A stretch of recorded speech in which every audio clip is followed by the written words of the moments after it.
Hai, selamat datang di channelku, aku Vidya. Video hari ini mengenai kasus dari dalam negeri, dan kasus ini terjadi pada tahun 2012. Jadi, pada pertengahan Februari 2012, seorang pria bernama Mujianto ditangkap oleh polisi setelah polisi mendapat laporan dari seorang pria bernama Muhammad Faiz, yang di situ Faiz menyatakan kalau dirinya telah diracuni oleh Mujianto. Waktu Mujianto ditangkap, dia kemudian mengakui semua tuduhan yang Faiz arahkan ke dirinya, dan dia kemudian juga menambahkan kalau ternyata selama Januari 2011 sampai Februari 2012, dirinya telah meracuni 23 pria berbeda. Waktu polisi menyelidiki lebih jauh tentang hal ini, ternyata 5 dari 23 pria yang telah Mujianto racuni meninggal. Dan waktu Mujianto ditanya mengenai alasan, dia bilang kalau dirinya melakukan hal itu ke korban-korbannya karena dirinya cemburu pada para korbannya. Karena mereka dekat dengan pacarnya, yaitu Joko Supriyanto. Kemudian sebelum aku ngebahas tentang kronologi gimana bisa Mujianto melakukan hal itu ke korban-korbannya, di sini aku bakalan ngebahas lebih dulu tentang pertemuan antara Joko dan Mujianto dalam 3 versi. Versinya Mujianto yang dia jelaskan ke polisi, versi Mujianto yang dia jelaskan ke psikolog, juga versinya Joko Supriyanto.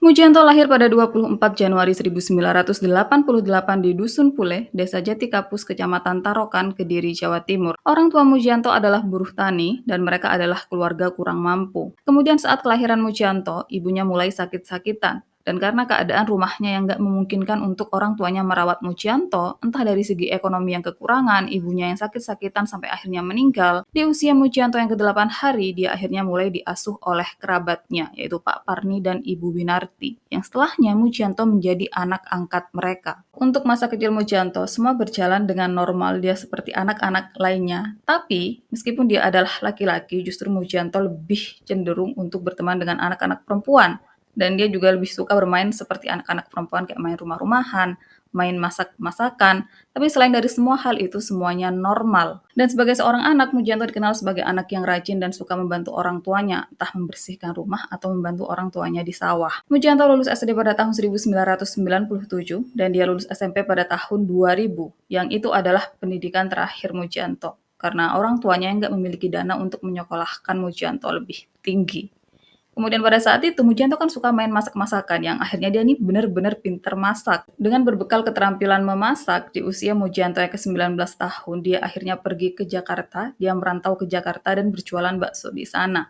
Kemudian niat Mujianto ke Jakarta kan biar dia nih kayak bisa memiliki penghasilan yang layak, yang nantinya bakalan dia gunakan untuk membantu orang tuanya di kampung. Sayangnya Mujianto hanya bertahan selama 3 tahun di Jakarta, karena ternyata pemasukan yang dia dapatkan selama di Jakarta nggak sesuai dengan apa yang dia harapkan, yang pemasukannya itu bahkan nggak bisa dia pakai untuk membantu orang tuanya. Makanya Mujianto kemudian memutuskan untuk kembali ke kampungnya di Kediri. Selama di Kediri, Mujianto melakukan aktivitas yang sebelumnya dia lakukan. Dia bantuin orang tuanya di rumah, bersihin rumah, kemudian dia juga membantu orang tuanya di sawah. Nggak lama setelahnya, Mujianto mendapat tawaran pekerjaan di Nganjuk sebagai pembantu rumah tangga. Dan setelahnya dia langsung pergi ke rumah calon majikannya, yaitu rumah Joko Supriyanto. Kemudian ini adalah keterangan yang Mujianto informasikan ke polisi, juga keterangan yang kayak tersebar secara umum. Jadi, pada saat Mujianto udah ketemu sama Joko, di situ Joko bilang sama Mujianto kalau dirinya bisa memperkerjakan Mujianto sebagai pembantu rumah tangganya, tapi gajinya Mujianto hanya sebesar Rp200.000 per bulan. Dan waktu itu kan Mujianto bekerja dengan niat kalau dia nih mau bantu orang tuanya, mau mengangkat perekonomian keluarganya. Dengan gaji Rp200.000 per bulan, apa yang bisa diharapkan dengan gaji sekecil itu? Jadi di situ Mujianto kemudian berpikir untuk membatalkan niatnya kerja sama Joko. Waktu Joko mengetahui hal ini, dia kemudian menghalang-halangi Mujianto untuk pergi, dan dia kemudian bilang sama Mujianto kalau dirinya akan membelikan Mujianto sebuah sepeda motor. Syaratnya, Mujianto kerja di rumahnya sebagai pembantu rumah tangga, dan Mujianto harus bersedia untuk menjadi kekasihnya. Karena diiming-imingi sepeda motor, Mujianto akhirnya bersedia untuk tetap bekerja di rumah Joko dan menjadi kekasih Joko.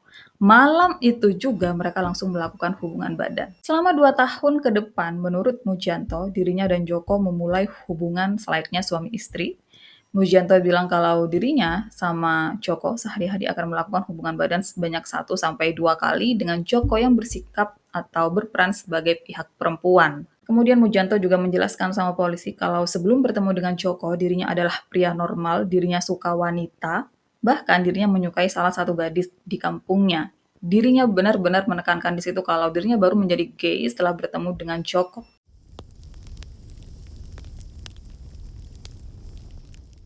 Untuk keterangan Mujanto tentang pertemuannya dengan Joko di hadapan psikolog, jadi beberapa hari setelah Mujanto ditangkap, dia kan diperiksa kejiwaannya. Yang di situ dia kemudian menceritakan ulang mengenai kisahnya dengan Joko. Di versi ini, Mujanto menjelaskan kalau awal pertemuannya dengan Joko waktu dia menyaksikan sebuah grup musik elektron yang tampil di kampungnya. Yang kebetulan salah satu anggota dari grup musik tersebut adalah temannya. Dan setelah dirinya menyaksikan acara tersebut, dirinya nih kayak tiba-tiba pengen gabung dengan grup musik tersebut karena kebetulan dirinya bisa dan pengen banget jadi penyanyi. Mujanto kemudian menyatakan keinginannya untuk menjadi penyanyi atau bergabung dengan grup musik tersebut ke temannya, dan saat itulah temannya kemudian mengenalkan Mujanto ke Joko. Setelah bertemu dengan Joko dan menyampaikan keinginannya untuk menjadi penyanyi, Mujanto kemudian bersedia untuk bekerja di rumah Joko meskipun hanya dibayar sebesar Rp200.000. Dan dari sinilah sejak malam dirinya menginap, menurut Mujanto ke psikolog, Joko mulai merayu dirinya. Joko mengajak dirinya untuk berhubungan badan dan awalnya Mujanto menolak, tapi lama-lama akhirnya dia tergoda dan akhirnya mereka melakukan hubungan badan pada malam itu. Kemudian sejak Mujanto berhubungan dengan Joko, dia mulai merasa kalau dirinya nyaman dengan keadaan ini karena secara ekonomi, secara finansial dirinya tercukupi. Makanya dia kemudian bertahan dengan Joko sampai tahun 2012. Kemudian untuk keinginan Mujanto sebagai penyanyi, hal ini kemudian terwujud. Dengan tiap kali grup musik elektronnya Joko tampil, Mujanto juga bakalan tampil sebagai penyanyi. Bahkan waktu grup musik elektronnya Joko tampil di kampung halamannya Mujanto, di situ Mujanto juga tampil sebagai penyanyi. Jadi waktu dia memulai hubungan sama Joko, kayak nggak ada satu hal pun yang merugikan, justru dirinya sangat-sangat diuntungkan dengan hubungan tersebut.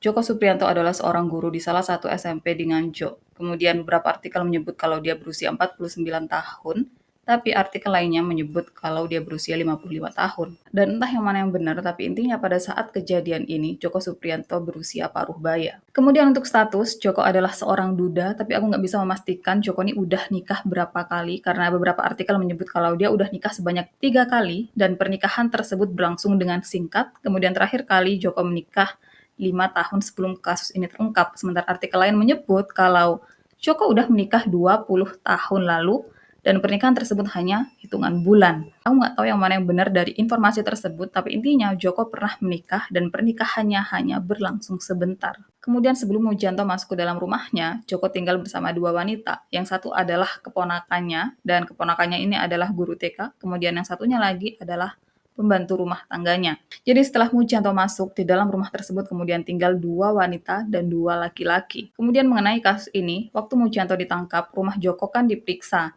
Dan waktu polisi memeriksa kamarnya Mujanto, di situ mereka menemukan beberapa keping VCD, kemudian gantungan kunci berbentuk alat kelamin laki-laki, juga bubuk racun tikus. Dan waktu Joko ditanya mengenai hal ini, dirinya menyatakan kalau dirinya nggak tahu apapun mengenai hal-hal tersebut. Setelahnya, Joko diperiksa dan dia ditanya mengenai hubungannya dengan Mujanto. Mengenai awal pertemuannya, Joko menyatakan kalau awalnya Mujanto datang ke rumahnya dengan niat untuk belajar bermusik, untuk belajar bernyanyi. Tapi kemudian Mujanto gagal, dan entah ini gagalnya kenapa, entah gagal karena menurut Joko pada waktu itu Mujanto belum bisa bernyanyi, atau gagal karena Mujanto nggak bisa membayar jasa Joko yang telah mengajari Mujanto bernyanyi. Entah gagalnya maksudnya itu gimana, tapi intinya menurut Joko pada saat itu, Mujanto gagal belajar bermusik.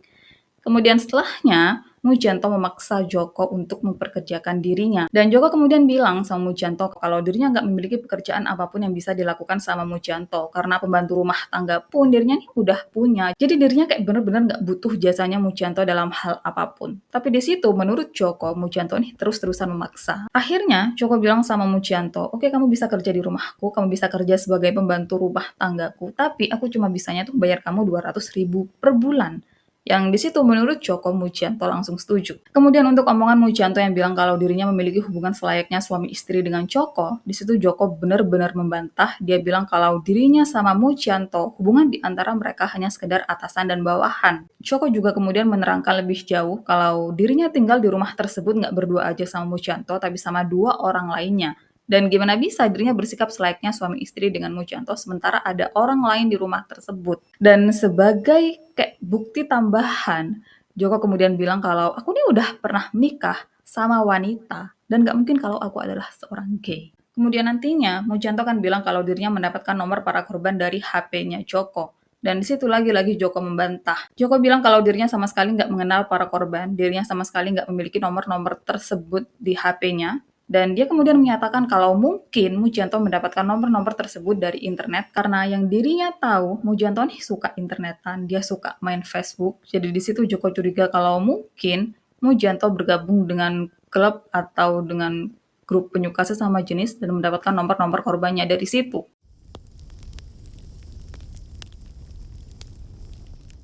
Untuk kronologi, berdasarkan versi Mujanto, jadi di awal dirinya dan Joko berhubungan, Joko kan menjanjikan sepeda motor ke Mujanto, yang karena hal inilah Mujanto akhirnya bersedia menjadi pasangan Joko. Sayangnya, selama 2 tahun mereka berhubungan, selama waktu itu Joko belum membelikan dirinya sepeda motor. Dan belum cukup kekecewaan Mujanto mengenai hal ini, dirinya kemudian mengetahui kalau ternyata Joko memiliki banyak teman dekat laki-laki.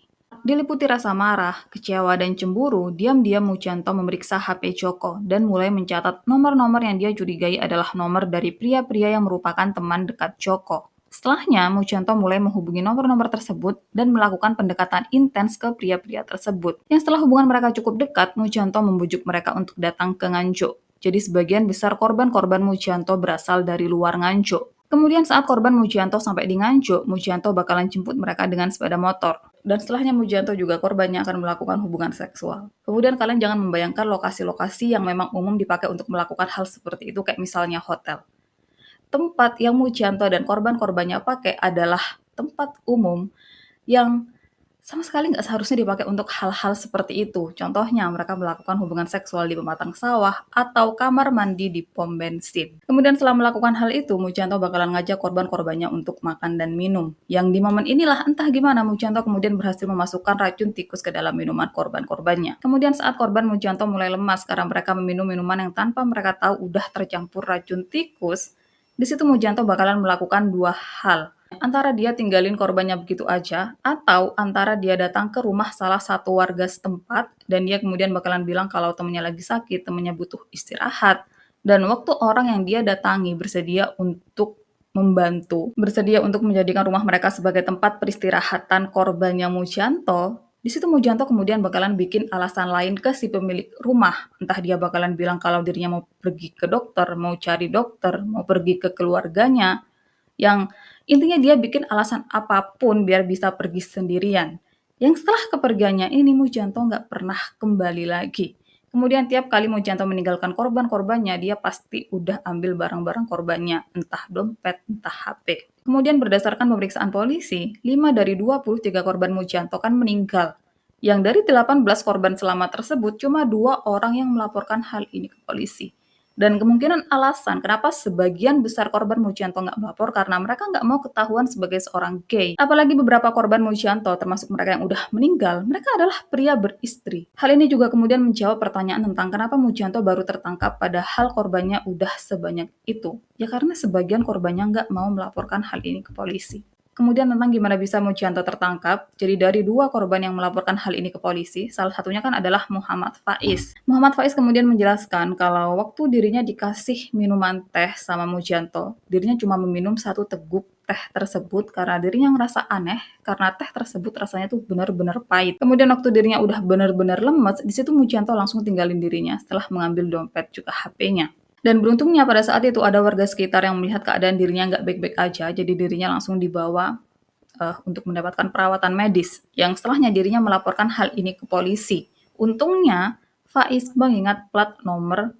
kendaraan yang dipakai sama Mujanto pada saat itu dan dia juga menggambarkan ciri-ciri fisik Mujanto. Jadi polisi kemudian membuat sketsa wajah Mujanto. Yang karena hal inilah Mujanto kemudian segera ditangkap.